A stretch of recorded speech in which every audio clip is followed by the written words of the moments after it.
What is your purpose in life?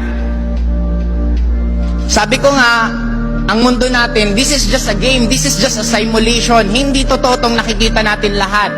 Magkakaiba ang interpretation natin ng buhay, iba ang interpretation ng mahirap, iba ang interpretation ng mayayaman. Yung tatlo na nga lang, yung bulag, color blind, at normal ang mata. Magkakaiba ang paningin nila sa mundo. Ano ang paningin ng bulag? Madilim. Ano ang paningin ng color blind? Grayish na may black-black. Ano ang tingin ng normal ang mata? Pansinin mo, nasa iisang mundo sila pero iba-iba ang nakikita nila sa iisang mundo. Idagdag mo pa yung duling. Diba? Now, ano ang gusto kong ipaintindi sa inyo?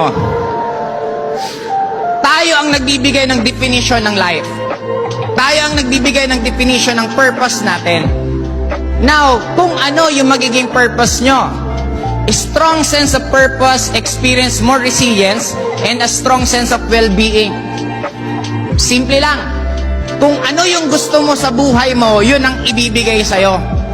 Hindi po ba kayo nagtataka bakit yung mga retired, nung nag-retire, naglabasan ng mga sakit? Nakakita na kayo ng matatanda na nagtatrabaho for 40 years after nila mag-retire, nung nag-retired, mayaman